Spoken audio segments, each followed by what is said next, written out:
Welcome back to the channel, bros and sisters. Do me a huge favor, smash that like and share button, and if you haven't already, hit that subscribe button right now. Also, a massive shout out to everyone showing love in the comments. You guys are the real ones. Before we jump into it, just a quick reminder, everything that happens here is pure fiction and has absolutely nothing to do with reality. So without further ado, let's get right into it. Last time we got a glimpse of the outside world through Yuro's eyes, seeing how he's trying to adapt to technology being everywhere. We also found out that Yuru isn't just some clueless kid. He realized he's caught in the middle of a major conspiracy, and everyone around him is just trying to use him for his power. So he figures, if that's how it's gonna be, I'll play along and use them right back until I uncover the truth and find out why my parents fled the village. Now in today's episode, we see Yuru walking into the house that Hana rented. He's completely blown away by how it looks, especially the tatami mats spread across the floor. He says in total that he can't believe he's actually staying in this room, especially since back home, they only brought out these mats for super important occasions. While Yuru is soaking in all this luxury that he could only dream of back in the village, man, I swear I feel so bad for this kid, bam. Out of nowhere, a cat and a dog slap him right across the face for absolutely no reason. He screams in pain. Hana goes, "Oh my bad, I totally forgot to introduce you. These are Kotsu and Jiro." Right then, Yimin and Shimmel walk in, introduce themselves, and greet everyone. When Dara mentions it's his first time meeting the local Tsuga, Yuru bursts out, "Wait, this dog and cat are Tsuga, you've got to be kidding me." But before he can even finish his sentence, Jiro and Kotsu jump him again and completely wreck him. Looks like they seriously can't stand him. Man, I really feel for the guy. So Yimin gives him a heads up. Don't treat them like regular animals or you're gonna regret it. Since we're sharing the same roof, you better treat them with some respect. Once they're done with the whole introduction phase, Hana lets them know they'll be using her family name. Yuru is shocked and says, "Wait, you actually have a last name? You must be some kind of royalty, not commoners like us." Hana explains to Yuru that outside the village, everyone has a last name. It's totally normal. Dara chimes in sarcastically, "Oh, just wait till he finds out her family owns an entire mountain. What are you gonna do then?" Yuru's eyes light up and he says, "Wait, are you seriously from a royal bloodline or something? Man, I will literally worship the ground you walk on. By the way, can I go hunting on your mountain?" Hana smacks Dara to shut him up before he messes things up any further, and she explains the whole situation to Yuru. On the flip side, we see Asa sitting down, hyper-focused on an apple in front of her.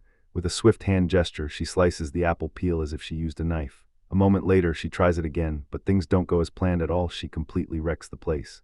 She sighs and admits she still has a long way to go before she can fully control her powers.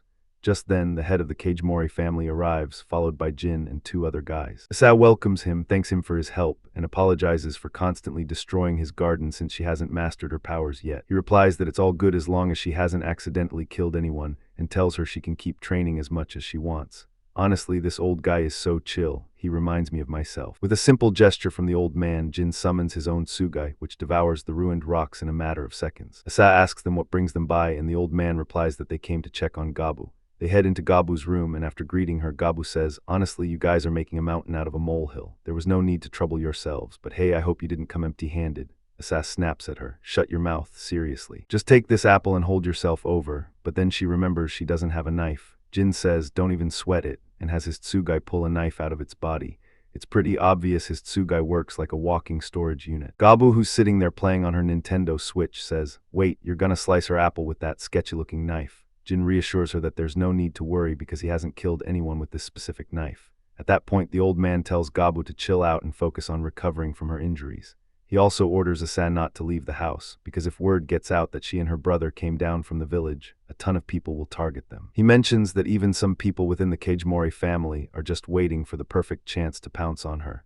But as long as she's under his roof, he guarantees nobody will touch her. He wraps up by saying that Jin will take charge of tracking down Yuru. Jin speaks up, "Sorry to bother you, but what does this Yuru guy actually look like?" At that exact moment, Asa channels her inner Picasso and draws a completely unrealistic, hilarious picture of Yuru. And the drawing of Gabu doesn't even need a comment, it speaks for itself. Anyway, Jin takes the drawings and tries to piece together what Yuru looks like in his head. Before they leave, Asa warns him that Yimin and Shimmel have an insane sense of smell and can tell people apart just by the scent of their blood.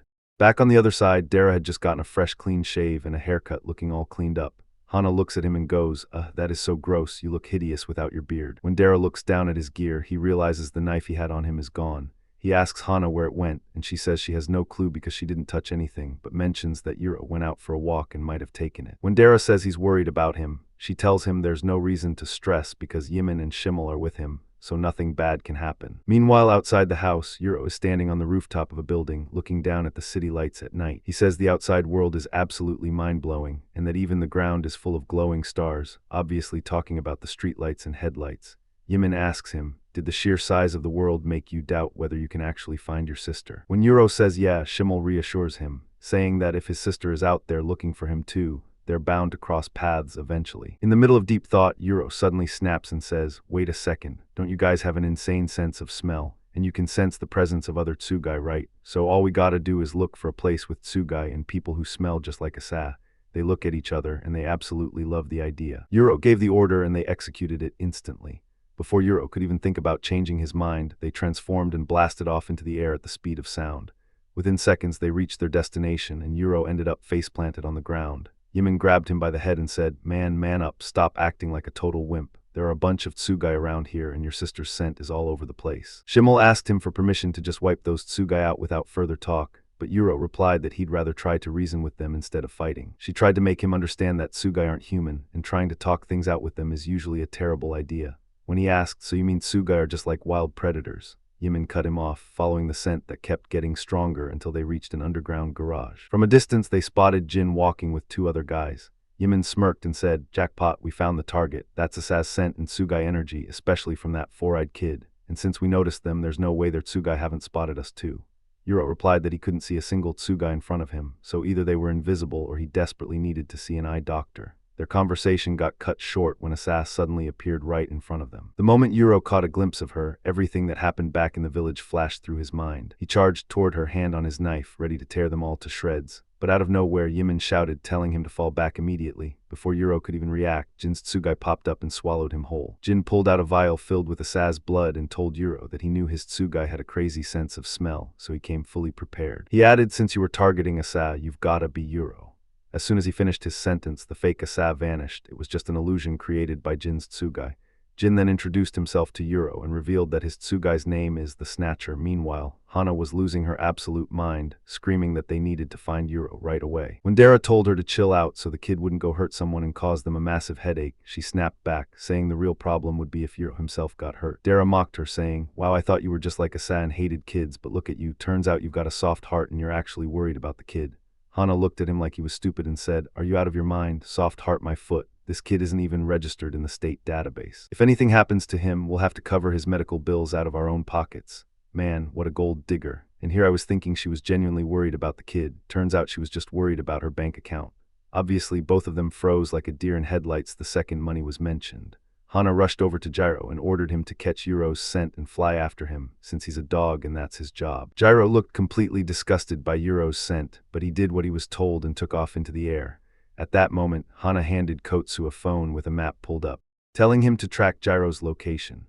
Dara was completely shocked seeing Kotsu casually using a smartphone like a pro, while the other tsugai barely knew what technology was. After scrolling through the map for a bit, they discovered that Yuru had already made it all the way to Tokyo. They were utterly baffled, asking themselves whether he was just wandering aimlessly or if he actually had a master plan in mind. On the flip side, Jin was explaining to Yuru that the greed of the village elders and their obsession with exploiting the twins was way bigger than they could handle. That's why he was being so cautious, fully expecting an attack or an attempt to kidnap Asa.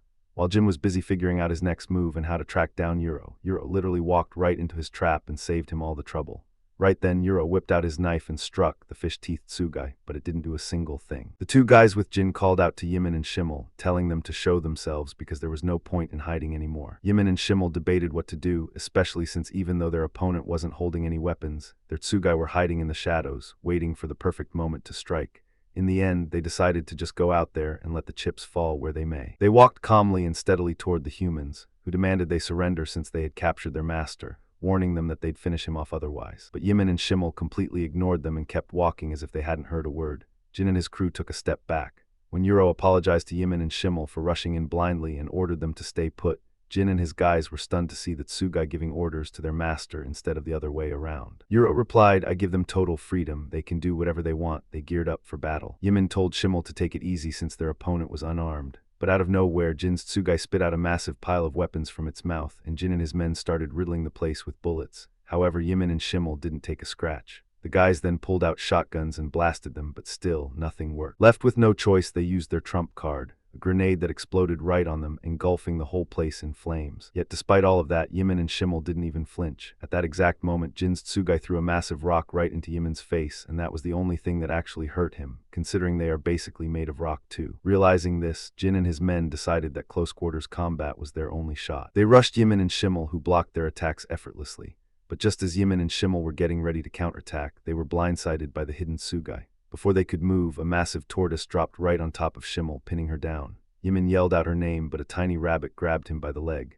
Out of nowhere, this rabbit punched him right in the jaw, completely wiping the floor with him in the blink of an eye, showing him who's boss. Yimin yelled for his sister to help him, only to find out she was completely pinned down and couldn't move. Bro, I cannot believe what I'm seeing. Here I thought you guys were some unstoppable phantoms, and you just got totally wrecked by a literal rabbit and a tortoise. That is honestly embarrassing. Our trapped hero Yuru analyzed the situation, made a split-second decision, and hurled his knife straight at the tortoise. For a moment, the tortoise lost its balance, causing its power to fade. That was the exact window Schimmel needed to break free. Before anyone could react, she shattered the fish teeth that were trapping Yuru.